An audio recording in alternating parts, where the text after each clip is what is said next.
咱镜头搁转来国内来看100当前台湾的知识分子成立台湾文化协会，引进西方和日本进步的思想，培养台湾人的文化意识。即马台北市的文化局甲台湾文化运动纪念馆在推出纪念的活动，要带民众来去了解这个苏当时的文化协会是安怎启蒙台湾社会。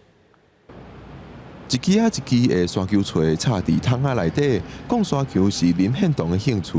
阁有留声机，有风林甲招待人客时阵会用来放音乐。这物件展出100当前台湾文化协会成员私底下的兴趣。那这都是在1920年代已经在台湾就可以看得到的这种休闲娱乐，所以大家一定可以来这边就会觉得说，哦，原来在100年前我们就可以知道说，林献堂他其实就很喜欢去海水浴场。配合台湾文化协会100当纪念，台北市文化局甲台湾文化运动纪念馆举办新文化运动会活动，为9月25开始到11月14，有各种活动会使参与，200当年推动文化的精神。有很多的线上活动，包括我们有推出我们20集的 Podcast 的讲座，线上也会推出音乐会跟戏剧的演出。我们在10月16号的时候，也有在这个永乐广场大稻埕街区这边推出一个变装音乐会市集。那我们的市集呢，就当然包含了百年的店家啦，那以及呢我们的跟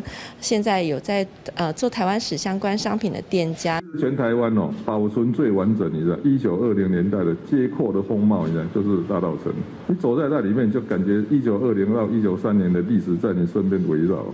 1920年代的文化协会成员受到侪国际影响，为当时的台湾社会引进真侪进步多元的思想。可比会讲，100当了后推出活动，希望即马台湾人会使为这的历史当中，学习安怎建构更较好的社会。